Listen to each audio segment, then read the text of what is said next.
Doctor BR Ambedkar గారి 134వ జయంతి సందర్భంగా Osmania arts కళాశాల ముందు జ్యోతిరావు పూలే మరియు అంబేద్కర్ గారికి నివాళులర్పించడం జరిగింది. ఈ సందర్భంగా మన ఉస్మానియా విద్యార్థులు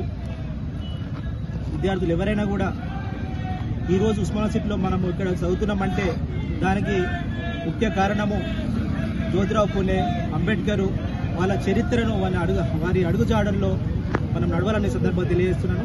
అంతేకాకుండా ఉస్మానియా సిటీ 100 సంవత్సరాల ఉస్మానియా సిటీలో మన మెయిన్ లైబ్రరీకి అంబేద్కర్ విగ్రహం పెట్టారు. అంబేద్కర్ పేరు పెట్టడం జరిగింది. అక్కడ ఒక విగ్రహం అంబేద్కర్ అండ్ పూలే విగ్రహం మనం నిర్మించాలనే సందర్భంగా ఉస్మానియా అధికారులకు మరియు కాంగ్రెస్ ప్రభుత్వాన్ని ఓయూజేఎస్గా మేము రిక్వెస్ట్ చేస్తున్నాము. అంతేకాకుండా మన అంబేద్కర్ రీసెర్చ్ సెంటర్ ఉంది, మన పూలే రీసెర్చ్ సెంటర్ ఉంది.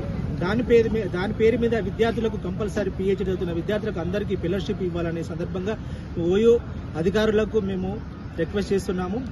అంతేకాకుండా యూనివర్సిటీలకు ఇంతకుముందు మనకు తక్కువ ఫీజుకైనా అయిపోయింది. పీజీ కావచ్చు, బీటెక్ కావచ్చు, విద్యార్థులకు ఒక ఫీజు ఒక బయట హాస్టల్లో తింటే ఎంత ఫీజు ఉంటుందో అంత ఫీజుగా ఉంటుంది. అది ఈ యూనివర్సిటీ కానీ ప్రభుత్వం కానీ దాని విద్యార్థి మీద స్టూడెంట్ మీద భారం పడకుండా దాన్ని ఫీజు తక్కువ ఇవ్వాలి, లేదంటే స్కాలర్షిప్ కూడా ఎక్కువ ఇవ్వాలని సందర్భంగా తెలియజేస్తున్నాను. ఈ సందర్భంగా తెలంగాణ ప్రజలందరికీ మన డాక్టర్ బిఆర్ అంబేద్కర్ జన్మదిన సందర్భంగా అందరికీ నేను శుభాకాంక్షలు తెలిపిస్తున్నాను. జై తెలంగాణ, జోహార్ విద్యార్థి.